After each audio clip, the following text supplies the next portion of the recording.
Buenas tardes, mis queridos hermanos. Nuevamente nos encontramos para estudiar la palabra de Dios. Les damos la bienvenida a los que nos ven a través de las redes sociales. Qué gusto que puedan conectarse con nosotros a través de estos medios digitales que son de mucha bendición. Damos gracias a Dios por ellos, que nos ayudan a conectarnos y a llevar el mensaje del Evangelio a muchos lugares. Así que vamos a comenzar con nuestro estudio sistemático del día de hoy y estamos en Gálatas capítulo 6. Vamos a leer únicamente el versículo 6. ¿Ya lo tienen? Gálatas capítulo 6, verso 6. Ahora sí que nos tocó el 6:6. Dice así la palabra de Dios: el que es enseñado en la palabra, haga partícipe de toda cosa buena al que lo instruye. Padre, te damos gracias por tu hermosa palabra que has dejado para nuestra enseñanza, para nuestra instrucción, para guiar nuestro camino. Te damos gracias. Queremos rogarte que seas tú alineando nuestro corazón y nuestros pensamientos con el tuyo, para que esta palabra no encuentre tropiezo en nuestro corazón y en nuestra mente. Ayúdanos a recibirla con mansedumbre y a ponerla por obra, Señor, te lo pedimos. Y ayúdame a mí, Señor, a ser un instrumento de edificación para tu iglesia, porque te lo pido, te doy gracias, en el nombre de Jesucristo, nuestro Señor. Amén. Como ya saben, venimos estudiando la epístola de Pablo a los Gálatas, donde Pablo está presentando una defensa al Evangelio. Pablo era muy atacado en la región de Galacia, en estas iglesias era muy atacado porque lo tachaban de un falso maestro, que su evangelio que él lo estaba inventando, que no provenía de Dios, que él no tenía la autoridad de Dios. Bueno, una infinidad de ataques que recibe, y Pablo está argumentando en los capítulos anteriores todo esta defensa, y en este versículo donde nos encontramos en particular, porque ya vimos el principio de este capítulo, donde dice que si un hermano cae, hay que restaurarlo con espíritu de mansedumbre, de ayudar los unos a los otros, de poner el hombro para los hermanos, de sobrellevar las cargas, ¿no? Está hablando Pablo. Y pareciera que este versículo como que no encaja muy bien aquí en la perícopa que venimos estudiando. Pero si nosotros analizamos, Pablo viene hablando acerca de amar a tu prójimo prácticamente. Cuando dice que tenemos que restaurar al hermano, poner el hombro por un hermano, está hablando del amor al prójimo, del amor que debes de tener por tu prójimo. Y muchas veces hemos hecho énfasis en el amor al prójimo, en otros estudios. Y entonces Pablo aquí toma este tiempo para también dar una instrucción acerca de cómo debes tratar a tus pastores, a las personas que te instruyen en el Evangelio. Y dice Pablo, el que es enseñado en la palabra. Así que aquí vemos a alguien que aprende y dice que haga partícipe de toda cosa buena al que lo instruye. Entonces vemos aquí como quien dice un discípulo y un maestro. El discípulo aprende del maestro y Pablo da una instrucción que lo haga partícipe de toda cosa buena. Y aquí es una gama amplia, porque dice de toda cosa buena, no está hablando nada más de alguna cosa en particular, sino cuando dice toda cosa buena, ¿qué se te viene a tu mente? Porque esta palabra toda cosa buena, pues es toda cosa buena. Todo abarca todo. Entonces, aquí podemos ver como primer punto que vamos a tocar, bendice a quien te instruye. Es el mandato de Pablo, que es tu deber, es mi deber bendecir a quien me instruye, a quien te instruye. Alguien nos instruye, ¿no? En la palabra de Dios, obviamente. No estamos hablando, bueno, también puedes bendecir a otras personas, pero en especial estamos hablando a quien te instruye en la palabra de Dios. Es tu deber bendecir a esa persona que te instruye. ¿Cómo lo vas a bendecir? Pues dice Pablo, hazlo partícipe de toda cosa buena. ¿Recuerdan ustedes cuando nosotros nos reuníamos? Bueno, nos reunimos, pero recuerdan que años atrás acabábamos el estudio y la hermana Marta traía la comida y decía, vamos a comer, y eso es algo bueno. Y nos hacía partícipes a todos, ¿no? Vamos a comer, y ya por ahí alguien decía, no, pues yo traigo queso, yo el refresco, yo las tortillas, y ya hacíamos aquí la comida, ya comíamos. Estábamos participando de una cosa buena, ¿no? Esa era una cosa buena. Así podemos ir enumerando muchas, yo por poner un ejemplo, ¿no? Entonces dice Pablo a los Gálatas, les da la instrucción que hagan partícipe a sus maestros, a sus pastores de toda cosa buena. No nada más le vengas a dar quejas al pastor y no nada más le vengas a traer chismes. No, o sea, dice, hazlo partícipe de cosas buenas que te pasan.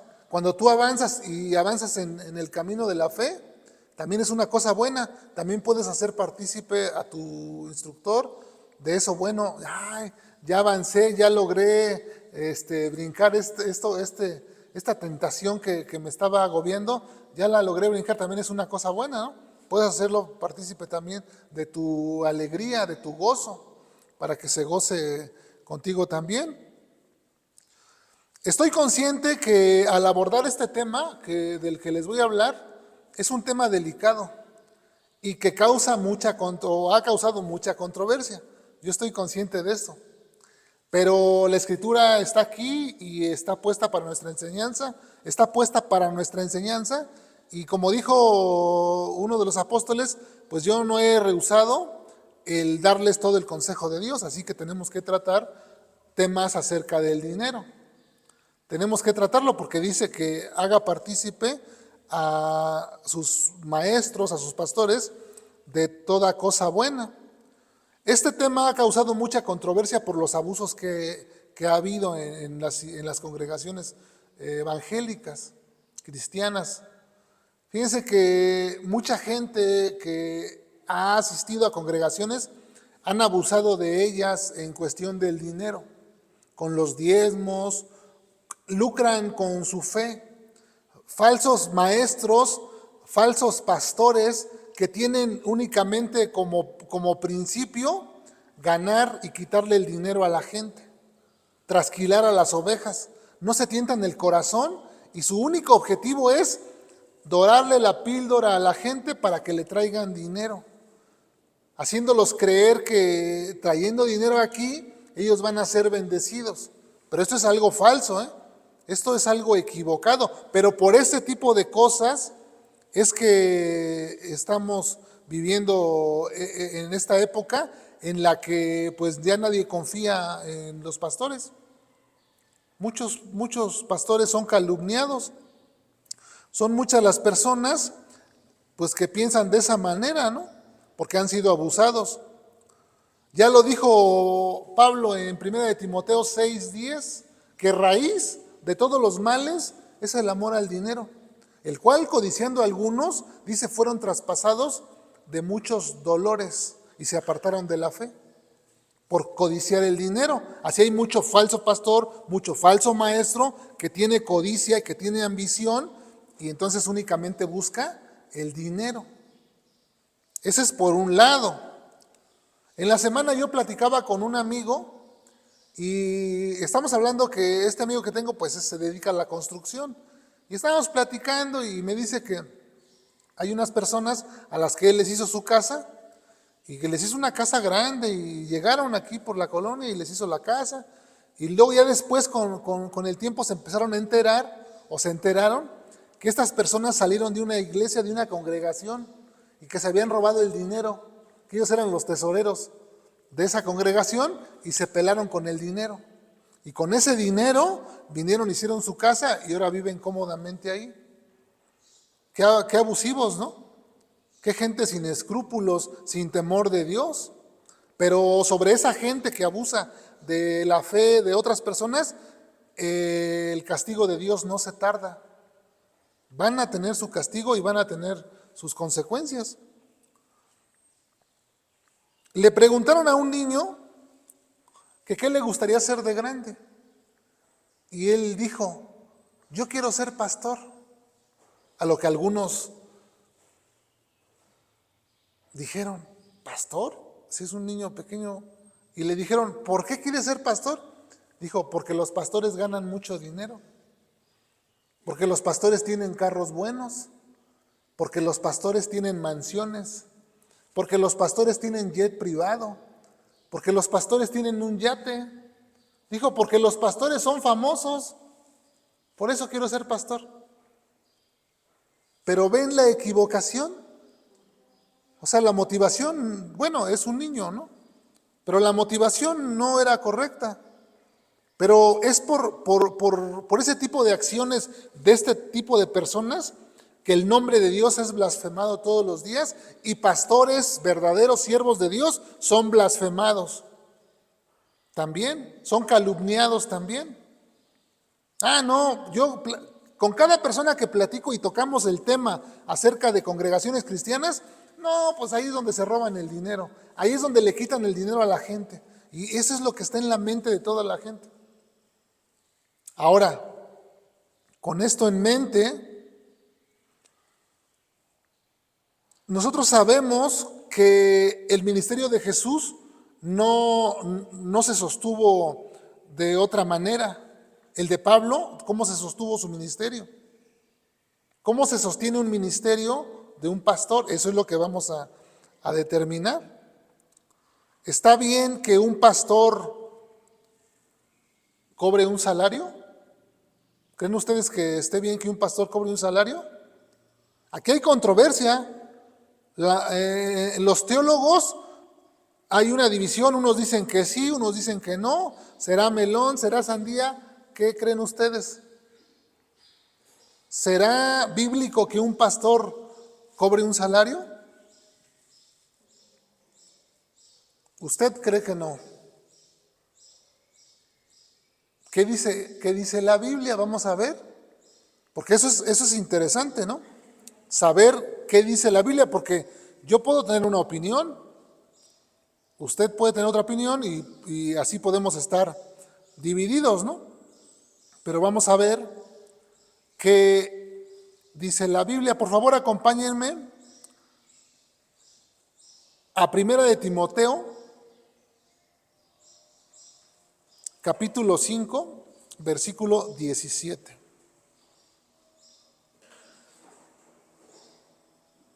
Vamos a ver si la Biblia nos aclara ese tema acerca de si un pastor debe recibir un salario por lo que hace, porque algunos piensan que el pastor no trabaja, algunos piensan que los pastores no trabajan.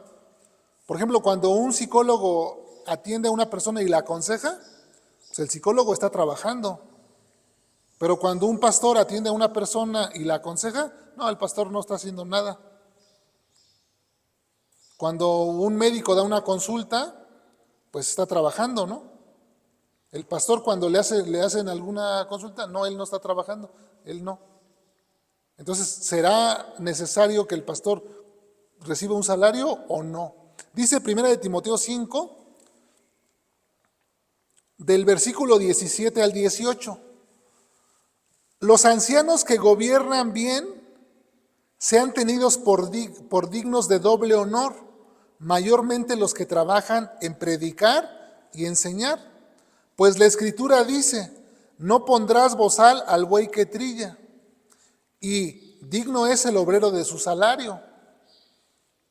Jesús también enseñó este principio, que el obrero era digno de su salario. O sea, estamos hablando de aquí de un obrero, pues es digno de su salario porque trabajó. En Deuteronomio dice que no le tenían que poner bozal a un buey cuando lo llevaban a trillar porque él podía comer de lo que se caía ahí, de lo que iba cayendo de la cosecha, pues podía comer porque estaba trabajando. El animal pues podía hacerlo. Entonces, vamos a 1 de Corintios 9 para entender bien la idea de lo que está hablando aquí la Escritura. Es Pablo el que escribe a los Corintios en capítulo 9, Primera de Corintios capítulo 9, versículo 3 hasta el 14, vamos a leer. Es un poco extendido, pero para tener todo el contexto de lo que se está hablando y no perdernos nada. Dice así, Primera de Corintios capítulo 9, verso 3. Contra los que me acusan, aquí está Pablo presentando una defensa, porque Pablo era acusado de ser también un vividor. A Pablo se le acusaba de que él vivía de la gente, de que engañaba a la gente y que la estaba ahí manipulando para lo que él quería. Dice, contra los que me acusan, esta es mi defensa, dice Pablo. ¿Acaso no tenemos derecho de comer y beber? ¿No tenemos derecho de traer con nosotros una hermana por mujer como también los otros apóstoles y los hermanos del Señor y Cefas? ¿O solo yo y Bernabé no tenemos derecho de no trabajar? ¿Quién fue jamás soldado a sus propias expensas? ¿Quién planta viña y no come de su fruto? ¿O quién apacienta el rebaño y no toma de la leche del rebaño? Digo esto solo como hombre. ¿No dice esto también la ley? Porque en la ley de Moisés está escrito, no pondrás bozal al buey que trilla. ¿Tiene Dios cuidado de los bueyes? ¿O lo dice enteramente por nosotros? Pues por nosotros se escribió, porque con esperanza debe arar el que ara, y el que trilla, con esperanza de recibir del fruto.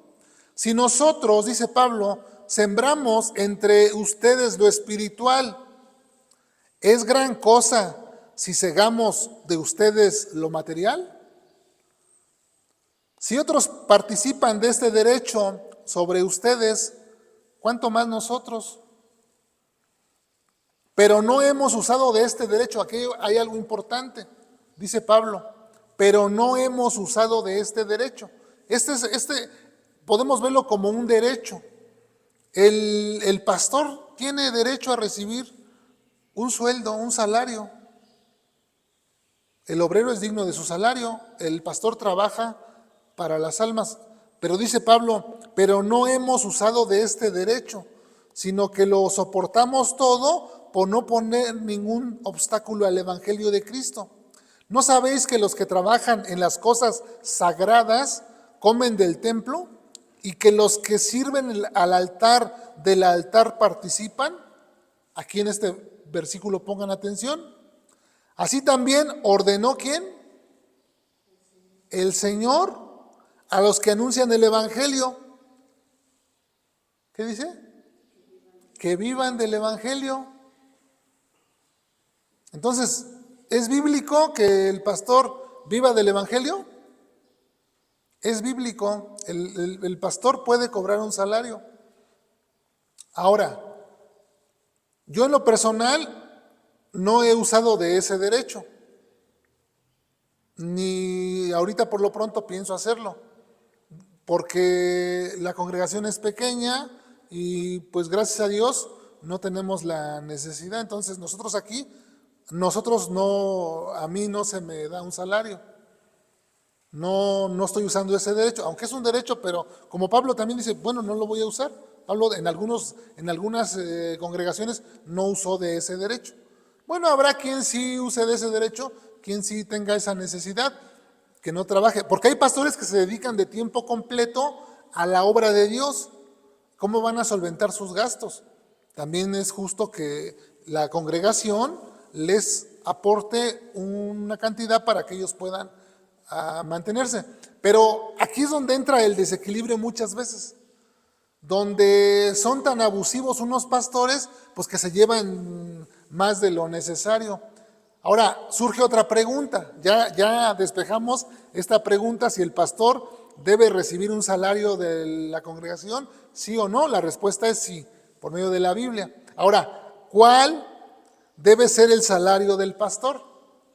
Porque esa es otra de las cosas, ¿no? Bueno, la Biblia no nos dice ni nos da parámetro de cuál es el salario que deba recibir un pastor. Entonces, cada congregación puede usar de su libertad que tiene en Cristo y tomar consejo entre los ancianos de esa congregación o los diáconos y determinar cuál podría ser el sueldo del pastor. Pues se podría sacar la media, ¿no? Se toma el que gana menos, bueno, de cada uno, ¿no? Se suma todos los salarios de todos los congregantes y se divide entre el número de los congregantes y ya nos da lo que sale, ¿no? Bueno, cada quien puede hacerlo como mejor le parezca o establecerle un sueldo. Eso ya es de cada congregación. Nosotros no podemos establecer aquí y decir es tanto o le toca, no, y eso cada quien. Ahora, yo sí veo aquí, por ejemplo, lo que dice Pablo, si me acompañan ahí a 1 de Timoteo 6.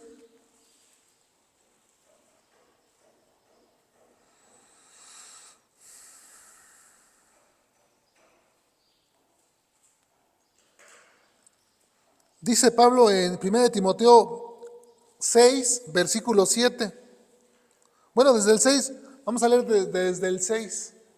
Dice, pero gran ganancia es la piedad acompañada del contentamiento, porque nada hemos traído a este mundo y sin duda nada podemos sacar. Así que, teniendo sustento y abrigo, estemos contentos con eso. Entonces, ¿cuál podría ser el salario de un pastor? Bueno, que le alcance para su sustento y para vestir, ¿no? Ese podría ser un principio, un parámetro, pues, que le alcance para vivir, vamos, no para lujos, ¿no? No para que le digan, pues para que se compre un carro del año, que se compre una mansión, no, o sea, pues que le alcance para vivir bien, ¿no? Ya, así lo vamos a dejar de esa manera para que él pues pueda sostenerse y tenga lo necesario. Pero tenemos que tener una cosa bien clara, que el sostenimiento pastoral para el sostenimiento pastoral no es necesario exigir diezmo, no es necesario cobrar diezmo. Esto se hace mediante ofrenda voluntaria. Aquí las congregaciones cristianas, el principio, lo que dice la Biblia, porque el diezmo, estamos hablando de la ley. Y Pablo claramente aquí en la epístola a los Gálatas nos habla que la ley ya quedó atrás, ahora somos participantes de un nuevo pacto. Y entonces en el nuevo pacto, pues ya no se habla del diezmo. Así que para el sostenimiento pastoral, para hacerlo partícipe de un sueldo al pastor, no debe la congregación o no se debe de exigir el diezmo, no se debe cobrar diezmo. Eso es algo que no se debe de hacer. Los diezmos pertenecen a la ley y fueron dados únicamente para los levitas. Recuerdan que a los levitas, a la tribu de Leví, no se le dio heredad. Ellos no tenían tierra, no tenían ganado. Y entonces las demás tribus tenían que compartir grano, semilla, especies para que ellos pudieran mantenerse y ellos trabajaban en las cosas de Dios. Para eso estableció de esa manera Dios el diezmo. No para que hoy en día se esté exigiendo el diezmo a las personas con personas o pseudopastores que únicamente lucran con la fe de la gente, y es por eso que se da este tema y esta controversia por el dinero. Y muchos ya nomás oyen hablar de dinero y ya van a empezar a pedir dinero. No, pero tenemos que tener un equilibrio. La obra de Dios necesita que nosotros pues ofrendemos. Vamos a 1 de Corintios 16.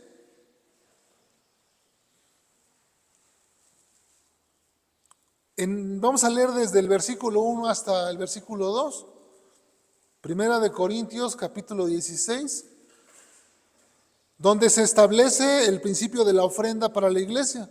En cuanto a la ofrenda para los santos, hacer vosotros también de la manera que ordené en las iglesias de Galacia. Cada primer día de la semana, cada uno de ustedes, dice Pablo, ponga aparte algo, según haya prosperado, guardándolo, para que cuando yo llegue no se recojan entonces ofrendas. O sea, cada uno, conforme haya prosperado, ponga algo aparte, dispóngalo para Dios. Y de esa manera, ofréndelo. Así es como tiene que ofrendar. Cada uno con alegría, no con tristeza, no por obligación, no porque, ay, tengo que ofrendar. No, con alegría, con gozo, entendiendo que, bueno, en las congregaciones donde se apoya a los pastores, pues entendiendo que de ahí va a salir para el sueldo del pastor, y entonces vas a cumplir con este mandato de Pablo, que dice que hagas partícipe de toda cosa buena al que te enseña. Y ahí es lo que nos dice la palabra. Pues de esa misma manera se sostuvo el ministerio de Jesús. Dice Lucas 8, del 1 al 3.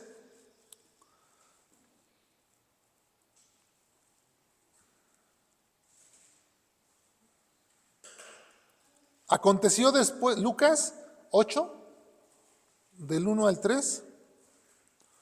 Aconteció después que Jesús iba por todas las ciudades y aldeas predicando y anunciando el evangelio del reino de Dios, y los 12 con él. Y algunas mujeres que habían sido sanadas de espíritus malos y de enfermedades, María, que se llamaba Magdalena, de la que habían salido 7 demonios, Juana, mujer de Chuza, intendente de Herodes, y Susana, y otras muchas que le servían de sus bienes. ¿De dónde le servían? De sus bienes. O sea, de sus bienes aportaban para la obra de Jesús. ¿Recuerdan que cuando Judas, él era el que traía la bolsa, él era el tesorero, el que recogía la ofrenda? Pero dice que Judas era ladrón porque sustraía de la bolsa de las ofrendas. O sea, ahí traían su bolsita para la ofrenda, pero pues Judas ahí le iba sacando, ¿no? Para él. Pero de esa manera se sostuvo el ministerio de Jesús. También el de Pablo, Filipenses capítulo 4, del 16 al 20, nos muestra que también el ministerio de Pablo se sostuvo por medio de ofrenda, nunca por diezmo. Filipenses capítulo 4, versículo 16 al 20, dice: pues aún a Tesalónica me enviaste una y otra vez para mis necesidades. O sea, le enviaron a Pablo para sus necesidades. Verso 17. No es que busque dádivas, sino que busco fruto que abunde en vuestra cuenta. Pero todo lo he recibido y tengo abundancia. Estoy lleno, habiendo recibido de Epafrodito lo que enviasteis, olor fragante, sacrificio acepto, agradable a Dios. Mi Dios, pues, suplirá todo lo que os falte conforme a sus riquezas en gloria en Cristo Jesús. Al Dios y Padre nuestro sea gloria por los siglos de los siglos. Amén. Aquí vemos cómo Pablo está dando gracias y pide por los hermanos por la bendición que le mandaron de ofrenda para suplir sus necesidades. Este es el caso de Pablo, que sabemos que pues Pablo andaba de lugar en lugar predicando y pues sí tenía necesidad, ¿no? Entonces tenemos que discernir también eso, ¿no? Discernir quiénes sí tienen necesidad, qué pastores se dedican de tiempo completo a la obra y pues apoyarlos con un sueldo. Eso no es malo, no es condenable, pero también es válido no usar de ese principio, no usar de ese derecho más bien. Entonces, pues cada uno ahí tiene esa libertad, ¿no? Pero sí tener mucho cuidado también en esas congregaciones donde te exigen diezmo, donde te exigen dinero. Eso no es de Dios, porque Dios no quiere que te estén exigiendo. Dios ama al dador alegre.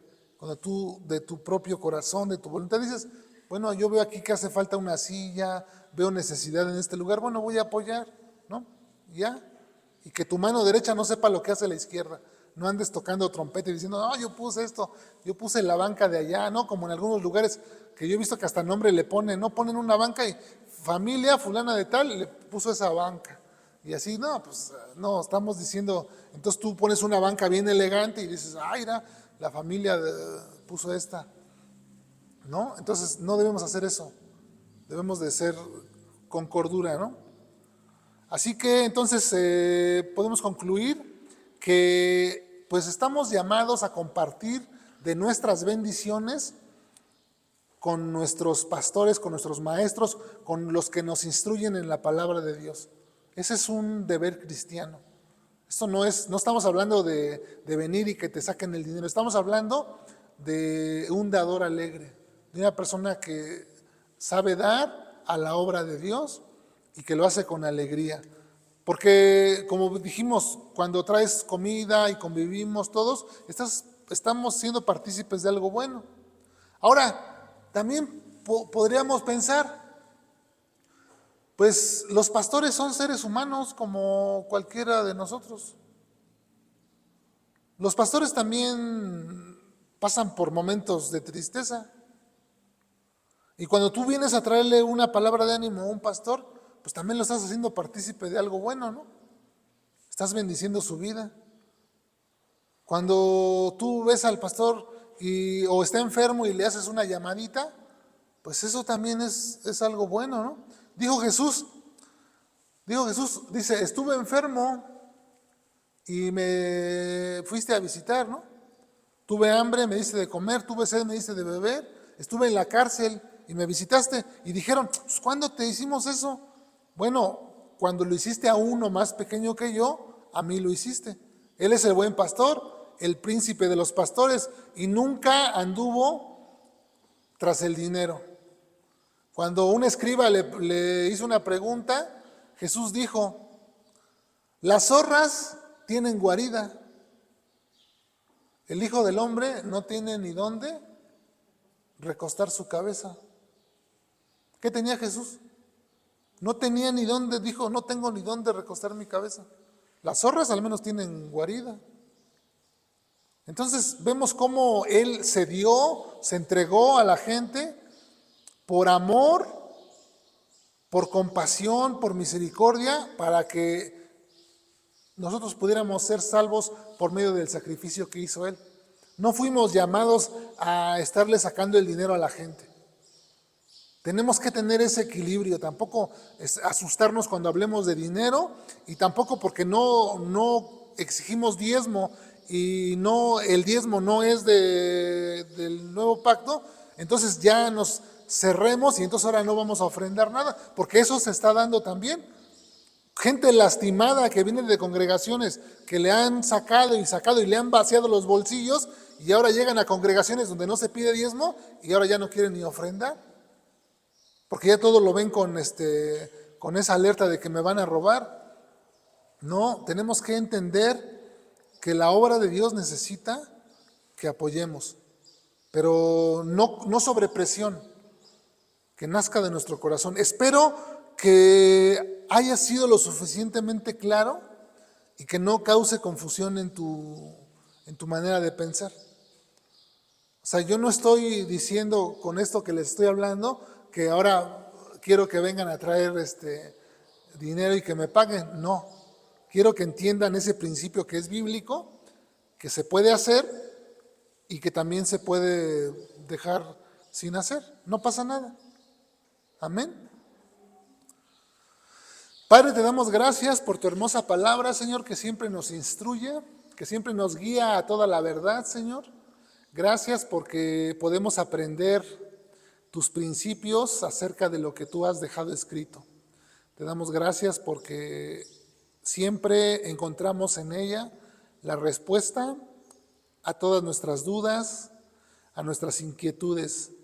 Ayúdanos a vivir esta palabra, a poder ser de bendición para aquellas personas que nos instruyen, por la gratitud y el amor que hay en nuestros corazones de saber que son personas esforzadas y que contribuyen a que nosotros crezcamos en el conocimiento. Te damos gracias en el nombre de Jesús. Amén. Bueno, nos despedimos. Vamos a ver si alguien